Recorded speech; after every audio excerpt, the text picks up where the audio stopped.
Boa noite. Ontem foi mais um dia de terror no futebol brasileiro por causa das atitudes inconsequentes de torcedores que talvez nem devessem assim ser chamados. Em São Paulo, um homem morreu com um tiro no coração e a bala partiu de um confronto entre torcidas organizadas. De um lado, a Mancha Verde, do Palmeiras, do outro, a Gaviões da Fiel, do Corinthians. A vítima não tinha nada a ver com briga das torcidas. Era um cidadão que passava na hora em que os torcedores se enfrentavam para mostrar que seu grupo era mais poderoso, mais truculento e mais desumano. O fato é que ainda não se descobriu no Brasil uma fórmula para conter a violência e organizar o movimento das torcidas. E quem acaba perdendo são o time e os torcedores que não participam das organizadas. O programa de hoje abre espaço para falar um pouco sobre o surgimento e como funcionam essas associações. Quem as financia? Como é a hierarquia em uma torcida organizada? Por que alguns times não querem mais associar sua marca às das torcidas? O que diz o Estatuto do Torcedor? Para falar sobre torcidas de futebol, convidamos Glauber Lemos, sociólogo e professor universitário. Álvaro Filho, jornalista esportivo e editor do blog do Torcedor.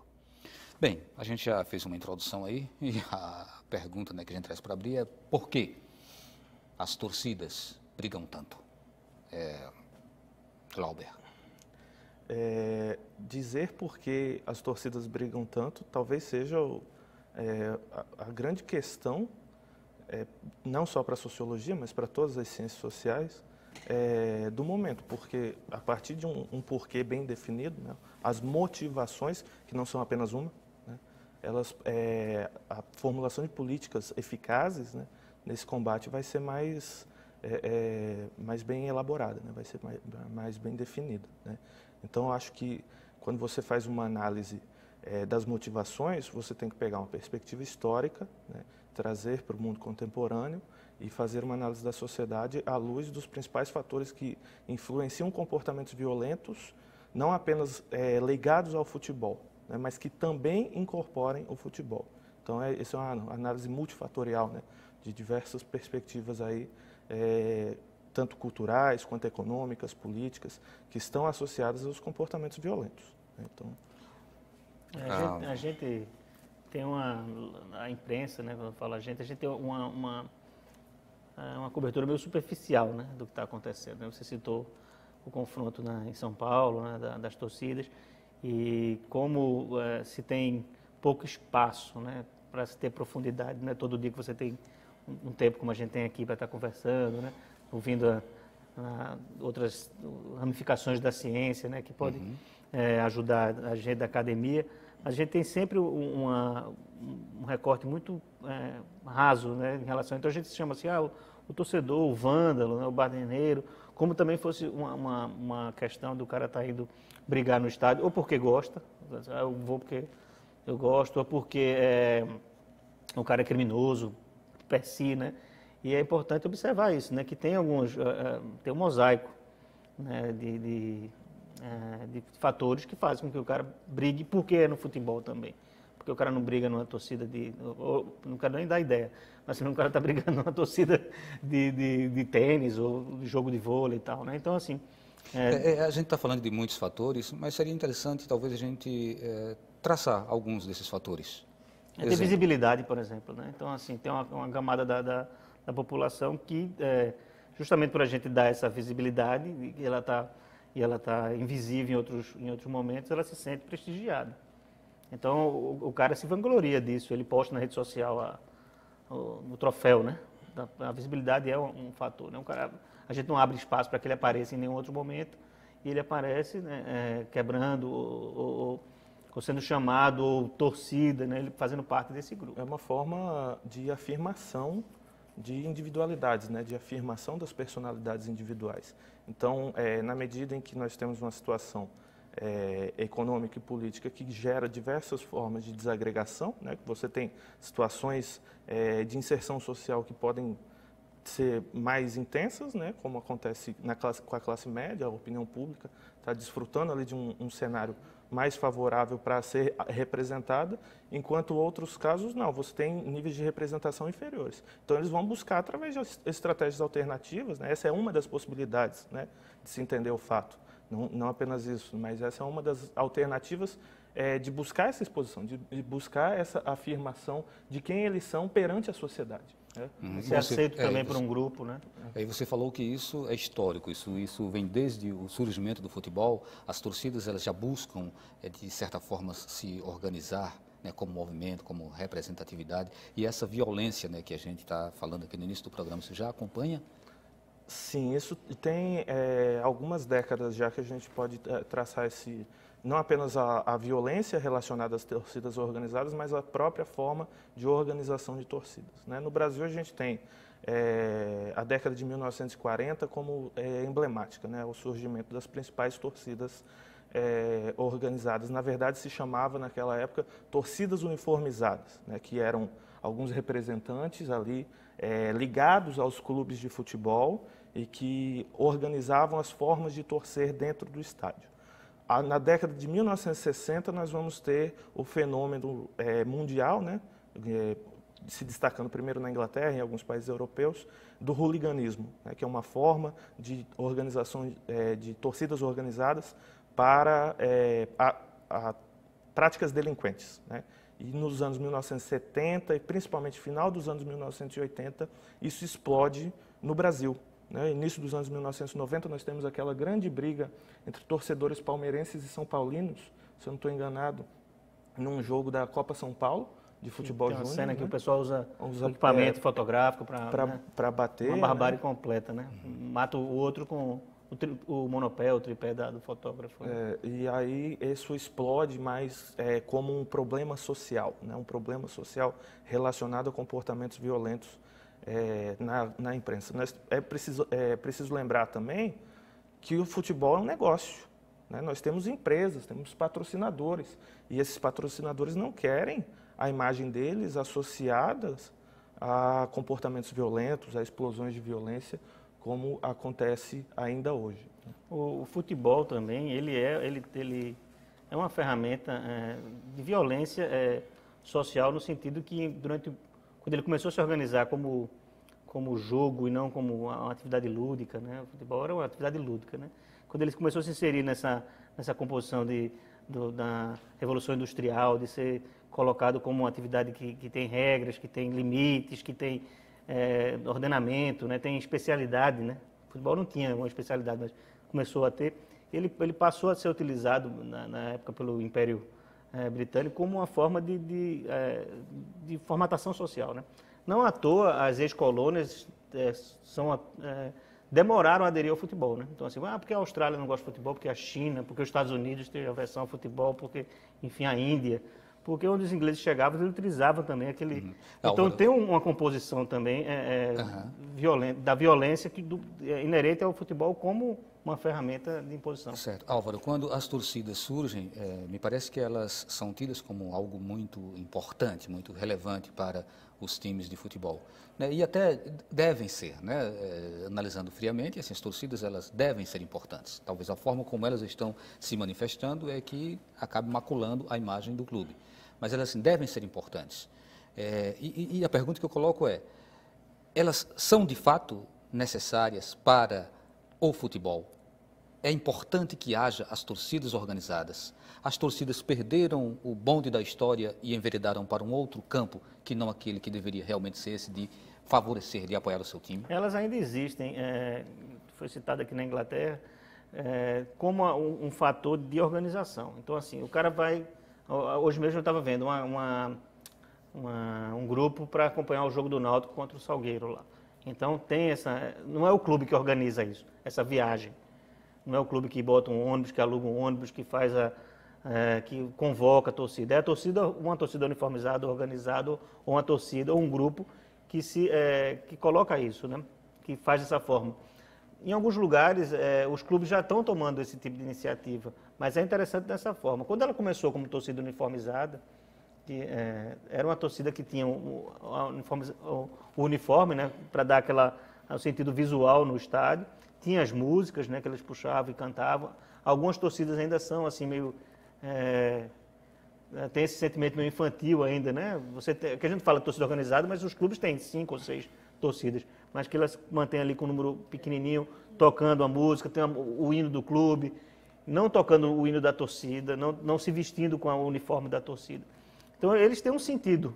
Agora, como você separar ou evitar que essa torcida ela comece a assumir o modus operandi da torcida organizada, porque a gente tem aqui um fenômeno chamado os barras, que é uma imitação da torcida na Argentina, né? Que eles cantam, né? Levam um bombo, tem um mantra, né? Ficam tocando, e a pretensão é cantar o jogo todo. E essas torcidas, elas detestam ser chamadas de torcida organizada, mas já tem indícios desses barras estarem se comportando dessa mesma forma, ou seja, roubando o instrumento um do outro e postando, né, o troféu da ação, né? Então, como é que a gente vai evitar que esse pequeno grupo, que tem boas intenções, está começando dessa forma, comece a trabalhar ou operar de uma forma como uma torcida organizada que a gente consegue tradicional, né? Glauber, para os times de Pernambuco, qual tem hoje a importância essas torcidas, ou elas são desprezíveis? Não, elas são importantes não apenas para os times de Pernambuco, mas para os times de uma forma geral, né? Quando da explosão do problema do hooliganismo na Inglaterra, por exemplo, a Margaret Thatcher fez a mesma pergunta que você acabou de fazer aqui para a gente. As torcidas são importantes? Dá para fazer o jogo sem as torcidas? Né? Dá para ter o jogo sem as torcidas? E é óbvio que não. Né? Se a gente tira a torcida como um todo, não apenas as organizadas, né? O futebol não existe. O futebol precisa do público, né? E o público faz parte do conjunto de tensões, inclusive tensões violentas, que são emanadas de dentro do campo, né? Então, ali no campo você tem violência. Você tem aquele jogador mais viril, como os próprios treinadores gostam de se referir, né? Que é mais caneludo. Que dialogam com a torcida, inclusive. Que dialoga convocando a torcida e fazendo a torcida explodir, né? Então, a torcida tem esse papel. É interessante que se pense um modelo de torcidas ligada ao clube, mas que o clube tenha também instrumentos de controle dessas torcidas, né? Como identificação, a gente tem meios eletrônicos de identificação com câmeras. Foi o que a Inglaterra... Na prática, né? Temos isso em Pernambuco? Não. Tentou fazer isso com Todos com a Nota. O Todos com a Nota, que era aquele incentivo do governo, o governo tentou, em alguma forma, cadastrar os torcedores para terem o cartão, mas houve como sempre, houve um jeitinho, né? O cara cadastrava e vendia, e carregava e passava o ingresso para outra pessoa. Não conseguiu, o programa hoje em dia não existe, mas ele não conseguiu controlar. O que é interessante no discurso que o Glauber trouxe aqui é o seguinte: o próprio jogador não gosta de jogar sem torcida. Exato. A gente tem oportunidades, às vezes, de ver o estádio vazio por punição, porque teve briga e pune, não tem mais jogo com a torcida. E é estranho, né? Eu já trabalhei em alguns estádios que estão vazios. Nem parece futebol. Você, né? Ouvindo sociologicamente, é interessante que você ouve o cara que o esporte é falado, né? Porque a gente não ouve. O esporte, o futebol parece o esporte mudo. Mas o cara conversa, grita, tem uma dramaturgia ali. Mas o próprio jogador, eu me lembro que o Pato estava no Corinthians, teve um jogo e ele fez o gol e disse: por favor, eu vou correr para onde? Não sabe comemorar. O cara não sabe porque ele perde o referencial dele. É interessante ter esses atores. É triste a gente ir para um jogo e não ter os torcedores. Mas a que preço, né, a gente vai ter essa torcida? Eu acho que a torcida, inclusive organizada, ela tem um papel. Se ela for organizada para isso, para articular uma viagem, para que você acompanhe o time, para compra para manter a questão dos hinos. Mas eu não consigo ter a resposta. A Margaret Thatcher foi para um lado lá da elitização do futebol, mas para como você vai evitar que essa organização se transforme no que a gente tem isso. Eu sei que vocês não são dirigentes de futebol, mas como é hoje, por exemplo, a relação entre a gestão, né, os gestores, os dirigentes do esporte e a torcida jovem? Rompeu, né? Rompeu por causa dessa questão que o Glauber trouxe, do patrocinador. O esporte tem um patrocinador muito forte, né? A Adidas, né, que tem uma campanha internacional de marca, que não é legal. E o próprio presidente é jurista, então não é bom ele estar envolvido nesse processo. Agora, é um trabalho, porque você citou o Estatuto do Torcedor, e o esporte, por mais que seja claro e diga que rompeu, ele não consegue desvincular. Se há um problema da torcida, ele vai ter as sanções que o Estatuto diz. Então ele fica se prevenindo, né? O Sport vai jogar jogar agora em Alagoas, né, em Maceió contra o CRB, ele mandou ofício para a Polícia Militar, publiciza isso, disse muito claro que não tem nada a ver. Os caras, mas aí quem viu o jogo pela televisão, viu uma parte da torcida sem camisa, que não pode usar a camisa, que é o que faz, mas os caras estão dentro do estádio. A relação é dialética, né? Você tem, de um lado, o clube tentando se desvincular da torcida, mas a torcida não vai deixar de atuar. Né? Então você precisa... Tem um perigo. Vamos fazer um intervalo? Pronto. Pronto, a gente faz esse intervalo, daqui a pouquinho a gente volta falando desse perigo, né, que o Álvaro citou. Então a gente volta dentro de 2 minutos. Você pode participar do programa enviando perguntas ou dando sua opinião pelo e-mail opiniãotvu@gmail.com, pelo telefone 3879-5444 e também pelas redes sociais no Twitter e Facebook.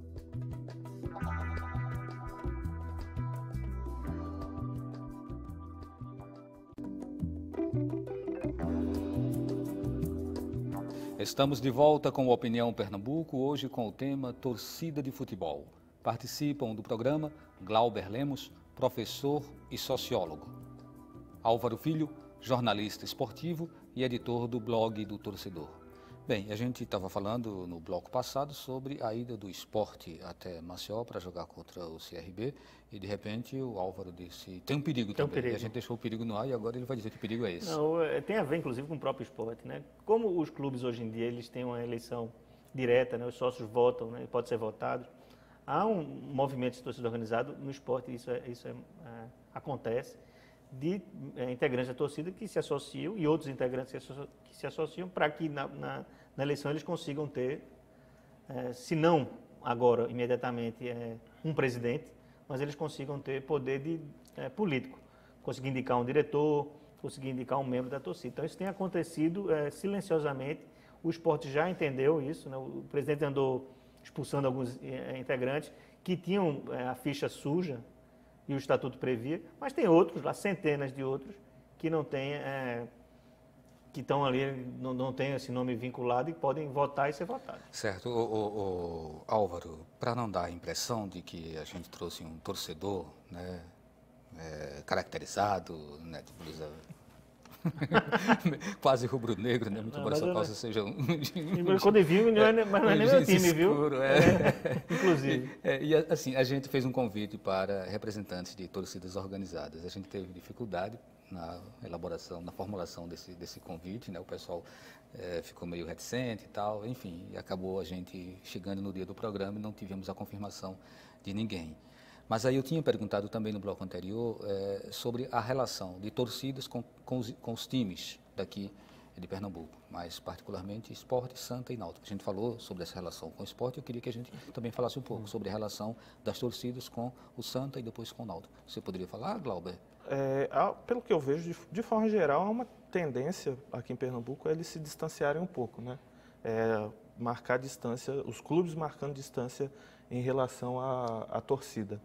O problema geral nisso aí é que, por mais que os clubes se esforcem sozinhos, né, ou em grupo, para se distanciar das torcidas, as torcidas têm boas estratégias, como o Álvaro citou agora, estratégias políticas, inclusive, né, para continuar a sua atuação dentro dos clubes. Né? Ou então, em alguns casos, extrapolar os limites do futebol, como acontece no caso das torcidas da Grande São Paulo, né?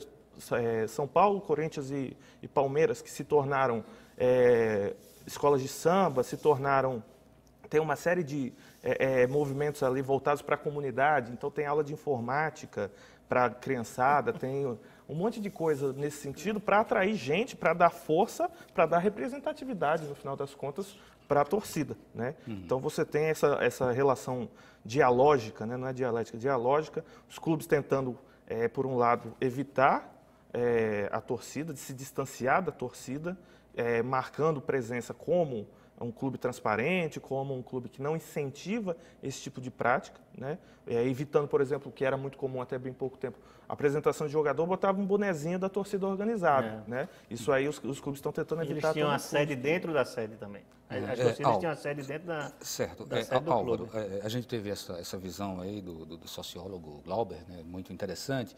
E assim, do ponto de vista mais específico mesmo, assim como a gente pôde se aprofundar no caso do esporte, qual a relação do Santa com a sua torcida, com a Inferno Coral? Todas elas vão dizer...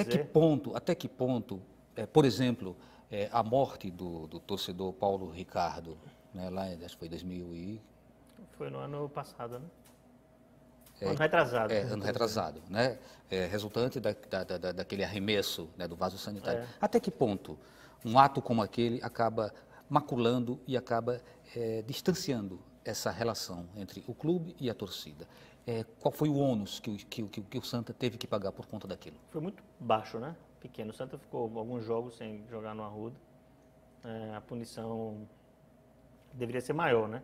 Embora aquilo, quem morreu foi um torcedor do Paraná. Foi um torcedor do Sport no jogo. Foi um torcedor do Sport que morreu. Estava na torcida adversária. Foi. Porque eles têm esse acordo. Então, o torcedor do Paraná veio, foi ciceroneado para ele. E o pessoal do Santa Cruz jogou, né? O vaso sanitário, né?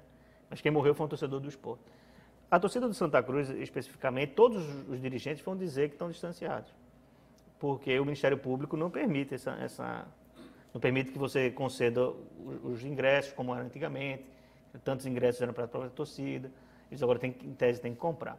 Mas a gente sabe que há um vínculo. A sede é muito próxima, mas existem isso do cara chegar e vestir. O próprio jogador também procura, porque ele está vulnerável. Quando ele sai do clube, ele não tem uma proteção, ele pode ser agredido. Então, ele procura fazer esse tipo de coisa.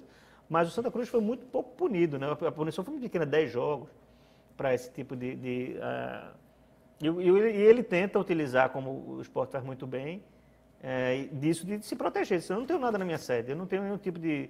Mas quando chega a campanha eleitoral para os clubes, eles procuram. Porque sabem que tem ali o integrante que tem poder de voto. Tem poder de voto. Há também eu acho que é um mito, né, de que se a torcida uniformizada, a torcida organizada não canta, ninguém canta no estádio, né, então não empurra o time, ou então a torcida nem vai, aí os torcedores comuns, aqueles que não fazem parte das organizadas, dizem que não vão porque é muito violento, né, porque assusta, porque não quer ter contato com a torcida organizada. Então aí você quer expor as marcas, os patrocinadores, é bom que você tenha o público ali, né? Como é que você faz, então, nesse meio de campo para resolver esse problema e atrair o público para o estádio, né? Mostrar o campo vazio não é legal, mercadologicamente não é interessante. A solução que se busca sempre é uma solução meio da coerção, né? Mas eu não acho que ela funciona. O Náutico também tem um relacionamento, né? A gente flagra muitas vezes, por exemplo, o time que vem jogar, ele é recebido na sede. Né? O time vai enfrentar o Sport Santa Cruz, é recebido na sede, a gente recebe fotos, etc. A diretoria nega, diz que eles são sócios e têm direito a entrar e trazer um visitante e tal, mas eles pegam, sei lá, quantas horas de ônibus até chegar aqui, aí vão para a sede, tomam um banho, usam um bar da sede, né? E faz o esquenta na sede. Então, né, é uma questão meio complicada ainda, mas eu acho que a gente está no caminho da solução. Eu sou muito otimista em relação a isso. Nós selecionamos aqui algumas músicas, até porque as músicas elas fazem parte também de toda a performance que é montada pelas torcidas organizadas, né, para dar o clima durante a partida. E essas músicas são cantadas às vezes fora também. E o que a gente identifica é que esse componente da competitividade, da exibição da força, da agressividade, acaba aparecendo inclusive nas letras. Eu vou só tocar para vocês aqui uma que eu peguei Sem palavrão? Peguei na internet. Conseguiu sem palavrão? Não tem como evitar o palavrão. Na hora do palavrão a gente bota um pi, eu faço. Né? Vamos lá, né? Então torcida de pitbull não dá mole para ninguém. Pode correr para cima que a inferno é mais de 100. No Arrudão pode crer que a bala come.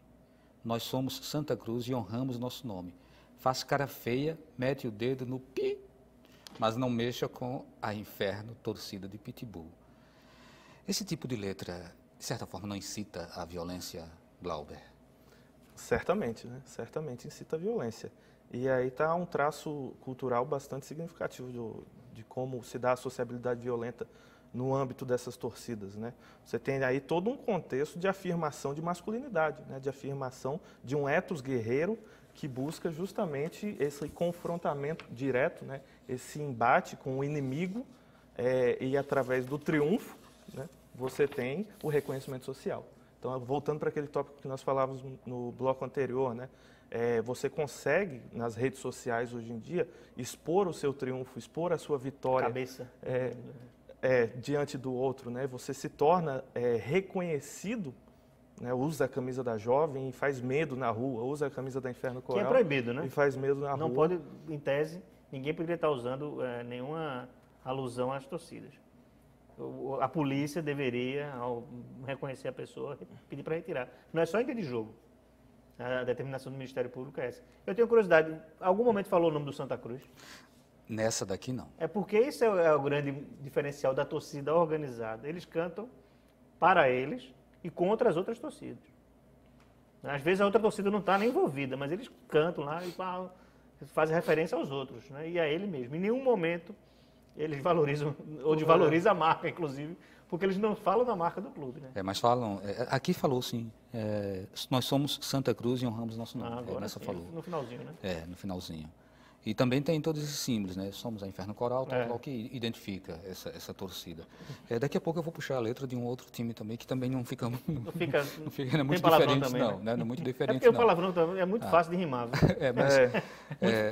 Mas assim, mas antes de chegar lá, a gente verifica nas partidas de futebol, sobretudo nos clássicos, a presença dos bandeirões, né? E esses bandeirões, quase sempre também, eles são organizados, eles são produzidos pelas organizadas, né? É muito difícil você ver aquilo partir de uma coisa mais espontânea, de pequenos grupos, né? E estão lá. E são caros, né? São caros. Estão lá. Para ser produzido. E a logística para levar para o estádio é uma demonstração também é muito cabal de grande. que a torcida está lá dentro. Tá, claro. Então, né, por mais que se diga que há essa distância, os elementos, os símbolos que são levados, que não é só o bandeirão, né? Você tem... são mastros, enfim. Os instrumentos. Né? Os instrumentos, né? A música. Então, ela está lá dentro. Mas, assim, dá para você imaginar um futebol bonito sem esses elementos, Álvaro? A gente tem os exemplos da Copa do Mundo, né? Que tem um torcedor, ou o Jogo do Brasil agora recentemente, por exemplo, né? Com o Uruguai aqui, que é um outro tipo de torcida, é um outro tipo de engajamento, que não é organizado, porque talvez o Brasil não jogue sempre, para você ter tempo da torcida se conhecer, se organizar e se mobilizar. Ele vem aqui uma vez ou outra na vida, né? Mas há quem reclame que é uma torcida de shopping center, que é uma torcida de cinema 3D, que o pessoal fala, torcida de tênis. Há quem vá nesse jogo e sinta falta disso, né? Dos cantos de guerra, né? Tem lugares muito civilizados que preservaram isso ainda. Não tem esse torcedor. Mas eu não sei também se com o tempo, se a gente tivesse esse tipo de torcida, que não é essa torcida organizada, se aos poucos elas não iam se organizando e em algum momento ia chegar a ter esse problema. E também uma torcida elitista, né? O ingresso mais barato no Jogo do Brasil foi R$120. Né? Essa estratégia de elitização foi muito utilizada nos estádios europeus, né? Nas grandes arenas europeias. E hoje eles estão revendo isso, né? Na Alemanha, a UEFA, a Liga dos Campeões, não aceita a arquibancada sem cadeira, mas na Alemanha a gente encontra, por exemplo, o estádio do Borussia Dortmund, que é recordista mundial de lotação. Né? O Bayern também. O Bayern também, eles têm a arquibancada sem as cadeiras, né? Atrás do gol. Com bandeirão, com o pessoal tocando música e empurrando o time, fazendo todo o empurrando, né? Porque eles reconhecem que o futebol tem esse atrito, né? Esse calor. Tem esse tipo de... O contato, a tensão. Quem quer ficar sentado, fica no cantinho lá, paga mais caro, mas tem uma turma e é um tira e bota cadeira danado, porque quando chega na Champions League, eles têm que colocar as cadeiras. Tem que colocar as cadeiras de novo. Quando volta para o local, eles retiram as cadeiras. E a Champions proibiu justamente em função de eventos que aconteceram com hooligans, né? E acabaram redundando aí, se eu não me engano, em Heysel, na Bélgica, foram 39 mortos, né? Então, um número muito grande de mortos dentro do estádio, né? E aí a Champions acabou tomando uma série de medidas. Nessa época, inclusive, veio o famoso modelo inglês, que todo mundo diz que tem que ser adotado aqui no Brasil, em que os clubes perderam pontos, foram banidos de competições internacionais, né? Então, seria uma estratégia possível aí para resolver esse problema, né? Mas aí elitizar tem um perigo, né? Porque o futebol aqui está muito ligado ao futebol popular, né? E aí era a saída, né? Quando se começou a construir a arena, se pensou que o Brasil estava adotando o parâmetro inglês. O parâmetro inglês de arena é justamente isso, para ser mais caro. Mas só que não funcionou, né? Porque você tem que combinar com o PIB, né? Com outros fatores. Com o momento econômico. Certo, vamos para mais uma musiquinha, né? Essa aqui é a Torcida do Terror, Fanáutico. Eu sou fanático, boto o maior terror. Chamei a jovem gay para disputar na mão. Eu sou TJF, bonde da destruição, e dentro do chiqueiro o bicho pegou.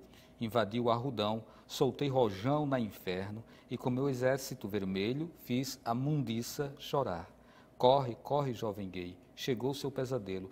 Eu sou fanáutico, exército vermelho, e para não dizer que eu sou ruim, vou deixar tu copiar. E aí? Qual a análise que a gente faz em uma letra como essa? Vamos lá, sociólogo. Essa é interessante, tem a clivagem de classe aí, né? A clivagem de classe é um ponto interessante para a sociologia. Sempre é interessante. Chama de mundiça, né? Chama de mundiça. De gênero, de classe, né? Chama de gay, gay, jovem né? gay. Você tem aí a rivalidade espelhando razoavelmente, né? Não de uma forma muito direta, as questões mais cotidianas aí dos próprios conflitos sociais que a gente vê na própria região metropolitana do Recife, né? O Náutico sempre foi um clube mais elitizado, né? Historicamente mais ligado pelo bairro, né? Pelo bairro e tudo. E aí a torcida, embora se a gente faça talvez uma análise mais criteriosa, estatística de renda, nem sempre vão ser moradores dos aflitos que estão se manifestando ali, mas ela espelha isso, né? Ela tenta mostrar isso, passar isso na cara do adversário, do inimigo dela, né? Através da música, como faziam, voltando ao exemplo internacional, né? Os torcedores rivais do Liverpool que sacudiam notas de dinheiro, né? Dizendo que eles tinham dinheiro e podiam estar ali e os outros torcedores não, né? Então isso também se verifica aí, a torcida, como a gente disse no início, né? São inúmeros fatores, né? Inúmeras variáveis matizando essa rivalidade, né? Então, mais um intervalo, então a gente vai dar essa paradinha e daqui a pouquinho a gente retorna falando sobre torcida de futebol. Você pode participar do programa enviando perguntas ou dando sua opinião pelo e-mail opiniãotvu@gmail.com, pelo telefone 3879-5444 e também pelas redes sociais no Twitter e Facebook.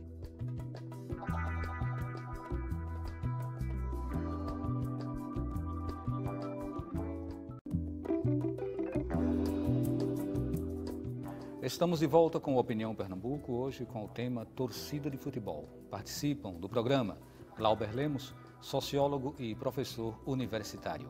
Álvaro Filho, jornalista esportivo e editor do blog do Torcedor. Álvaro, é muito xingamento. E às vezes esse xingamento parece até uma coisa salutar, uma coisa saudável, né, dentro da relação, né? É como se fosse aceitável, né, que haja certos xingamentos. Agora, até onde? Qual é o limite que se permite esse xingamento? Talvez eu tivesse trazido um psicólogo, né? Talvez aqui numa linha mais lacaniana, para entender onde é que o discurso encontra. Porque tem um jogo ali de força realmente, né? E o futebol é muito também essa questão de se grita muito o que vai fazer, né, com as pessoas em horários inadequados e temperatura também e tal. E eu acho que essa provocação não deve ser, mesmo nesse nível que você trouxe, ela se fosse só no campo da ameaça, eu acho que não teria, faria parte do processo do futebol, né? Tem a clivagem de classe, que é meio assim, né, de gênero, mas o futebol está contido nesse processo. O problema é concretizar isso. O problema é transformar desse discurso na violência que a gente encontra nas ruas. Obviamente você tem que respeitar a questão de raça, né? Não é permitido que você imagine que alguém vai estar gritando, né, que o outro é negro, é macaco, coisa parecida, né, que se tem ainda isso, né? Tem que ter esses cuidados. Mas eu acho que é muito pouco provável que você consiga eliminar todo esse componente. Pelo que o Glauber já trouxe aqui, né? O futebol ele trabalha com uma gama muito grande e há muito tempo, né? Isso você teria que ter um processo de renovação da torcida com outro, eu sou otimista, isso vai acontecer. A gente talvez não veja isso, mas esse é um processo que vai acontecendo, as torcidas vão perdendo força, os outros torcedores vão impedindo. Outro dia, um torcedor, a tecnologia ajuda também do esporte no clássico, o torcedor do Náutico fez um gesto simulando que era um macaco, coisa parecida, o cara registrou. Aconteceu no caso da mina do Grêmio, né? Ele registrou no WhatsApp. Isso foi, veja como é que é o processo. Foi no primeiro tempo do jogo e no intervalo a gente já estava repercutindo isso com as autoridades e com o presidente dos clubes. O jogo não tinha acabado, porque isso já tinha viralizado. Então, assim, tem alguns comportamentos que vão ajudar. Outros vão atrapalhar, mas eu sou muito otimista ainda. Mas uma coisa que a gente tem que ter em mente é que isso não vai acabar jamais, né? As formas de controle vão se tornar mais sofisticadas. Vai mudar um pouco. Vai mudar um pouquinho. Às vezes tem também os nossos colegas dos meios de comunicação, né? Às vezes eles vão dar uma cobertura, um destaque maior, às vezes menor. Então tem que equalizar aí esses pontos. Mas acabar não vai jamais. Agora não pode o cara entrar com um rojão, né? Soltar um rojão no outro. Isso claro. Tem o Anderson Cardoso de Areias. Pergunta: existiria uma domesticação da maneira de torcer, tendo em vista que as arenas também impõem padrões de comportamento? Glauber, é para você. Na verdade, o termo não é domesticação, né? Faz parte de um processo iniciado nas próprias origens do esporte, que a gente chama de processo civilizador, né? Inserido no contexto específico do esporte de massa, né? O próprio futebol, nas suas origens, ele era muito mais violento dentro de campo, né? Muito mais agressivo, no cáutio. A gente vê até variantes do futebol, como o futebol americano, o rugby, que ainda são mais violentas do que o nosso futebol aqui brasileiro, né? O Futebol Association. E gradualmente, ao longo dessas necessidades históricas que foram aparecendo, a gente teve aí instâncias novas de controle, né? Ultimamente estão se debatendo muitos problemas de manifestações de supremacia racial, né? No caso que Álvaro deu, e também os problemas de gênero, né? Tentando regular esse hábito que nós pegamos com os torcedores mexicanos na Copa do Mundo no ano passado, né? De quando o goleiro vai bater o tiro de meta, xingam ele com conotações aí de gênero, né? Então, o que tem havido é um controle no sentido de tornar esse ambiente mais civilizado, né, dentro de uma perspectiva aí evolucionista, né, dos costumes, né? Certo. Álvaro, eu sei que são muitas coisas, a gente poderia num tópico desse só, né, segurar 10, 15, 20 minutos. Mas assim, são muitas coisas que a gente precisa para poder sustentar essa uma hora. Então, eu perguntaria a você qual é o lugar do torcedor solitário, do torcedor individual, sobretudo dentro desse espectro onde você tem as torcidas organizadas, né, que muitas vezes criam um medo, criam um remorso de que a presença desse indivíduo no estádio ela possa sofrer, né, consequências de alguma arruaça, de alguma manifestação de violência que aconteça lá. Então, como que fica esse torcedor, por mais fanático que ele seja, nessa relação com as torcidas? A gente tem criado uma característica do torcedor, que é o torcedor de televisão, né? É o cara que não está mais a fim de ir para não correr esse risco. E isso é um perigo até para a própria televisão, porque uma pessoa que aprende a torcer com a televisão, ela pode torcer para qualquer clube. O que faz a pessoa torcer para um clube local é a experiência de estar no estádio. Mas se eu torço pelo meu time na televisão, torcer pelo Barcelona, torcer pelo São Paulo, torcer pelo Corinthians, é a mesma sensação, porque a televisão está lá. Então esse é um torcedor que os clubes de futebol estão querendo resgatar, mas tem uma resistência muito grande pelo conforto, pelo comodismo e pela segurança. O esporte passou por um momento curioso agora, que estava com mais público na arena do que nos jogos na ilha. E se identificou que não era a mesma torcida.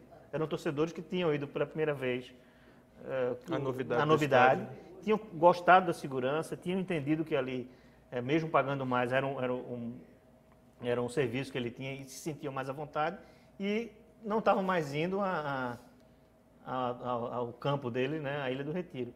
E ele ainda está com esse tipo de problema para resolver, né? Teve que baixar agora os ingressos para poder encher novamente. Voltou um outro tipo de torcedor. Então a gente tem que passar nessa pergunta onde é que vai estar esse cara solitário. Eu acho que ele vai estar cada vez mais afastado desse processo. Então, assim, tem muito torcedor e a gente está vendo outros esportes crescendo no gosto popular. O Glauber citou agora o campeonato americano, por mais estranho que seja, a média do campeonato americano, do campeonato pernambucano, do americano, né, do futebol americano, na verdade, estava maior do que a do futebol aqui, até um tempo atrás, né? E esse princípio do torcedor solitário é um fenômeno mundial ou é uma coisa que a gente está registrando mais por aqui? Não, é um fenômeno que a gente pode analisar em nível global, sim. A gente tinha nos anos 80, né, quando a televisão ainda era mais ligado à televisão no interior, né? Eu cresci no interior do Mato Grosso, então o que acontecia? A gente se identificava com os times de São Paulo e do Rio porque a gente assistia futebol pela antena parabólica, né? Hoje, os jovens, a molecada que está vendo futebol hoje... Pelo celular? Pelo celular, pelo YouTube, né? Está gostando do Barcelona, do Manchester United, está, né? Tá apreciando o futebol europeu, porque é aquele futebol com a característica mercadológica de muita exposição, né? E aí aquilo que era regional está passando a ser global, né? Internacional nesse sentido. Tem uma pergunta aqui de Fábio Soares, da Vila Cardeal, Areias. O futebol não seria também uma forma de reduzir a diferença das classes? Quando o meu time ganha e o do meu chefe perde, posso curtir com a cara dele? Deve sim, deve. É essencial isso.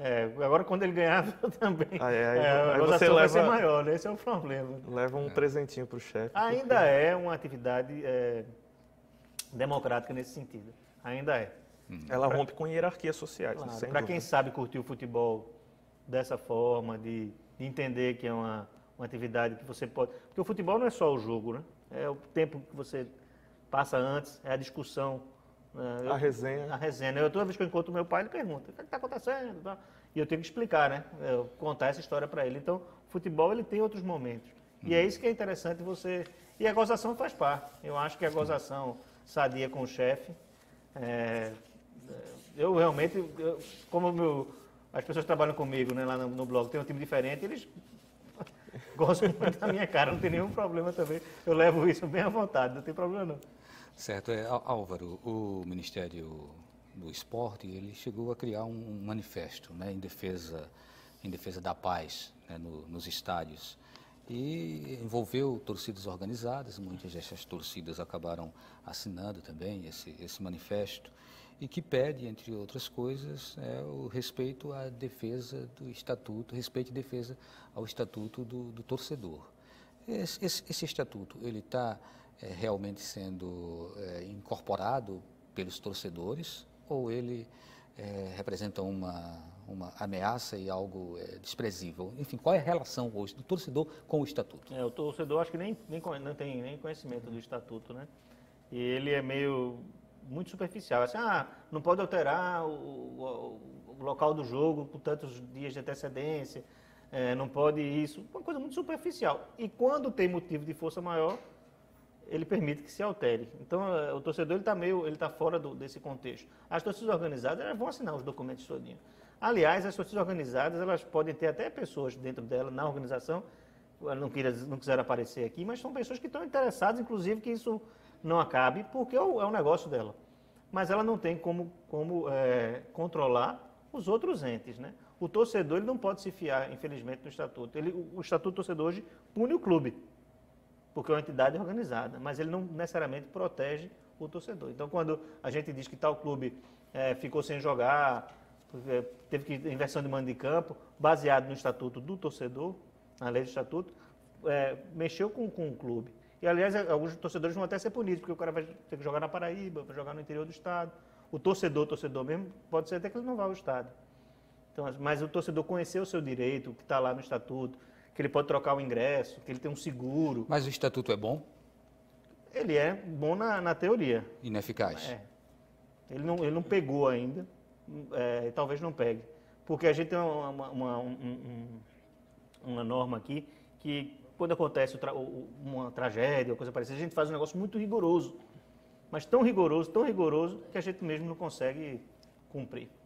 Tua opinião sobre o estatuto? Nessa chave do rigor, né, tentativa de impor rigor pela força da lei, né, a gente não percebe outro lado que é importante ser ressaltado aí, que é o estímulo que o poder público daria aos clubes, principalmente, né, de desenvolver uma relação saudável com as suas torcidas ou de fiscalizar melhor, de controlar melhor no ambiente do estádio, né, que é onde é de responsabilidade do clube, né, a forma como essas torcidas estão se organizando. Então, dentro do estádio, o clube não é estimulado, né, não existe aí nenhuma forma de promover isso. Ele só é punido. Ele só é punido, exatamente. E punido das piores formas, né? Se fosse a punição, uma punição talvez até mais substanciosa, né, com perda de pontos, por exemplo, né, talvez fosse mais eficiente. Ok, nosso tempo está chegando ao final. Álvaro, suas palavras, agora bem rapidinho, 15 segundos. Eita, vamos lá. Eu queria agradecer e parabenizar a iniciativa, porque eu acho que, como eu disse, a gente tem um recorte muito superficial na imprensa. Se a gente pode ter 1 hora, 50 minutos para falar nesse assunto, a gente contribui pouco da forma menor, né? Mas está contribuindo aqui para que essa realidade se altere. Ok, muito obrigado. Glauber? Eu queria agradecer a oportunidade de rever Álvaro, que foi meu professor na Faculdade de Jornalismo, e também agradecer todo ao pessoal da TV Universitária por poder trazer um debate de uma forma mais aprofundada, né, que geralmente eu faço com os meus alunos dentro da sala de aula, e hoje poder expor aí de forma mais ampla para a sociedade pernambucana. Ok, muito obrigado. Obrigado a você também que nos acompanhou. A todos uma boa noite e até o próximo programa.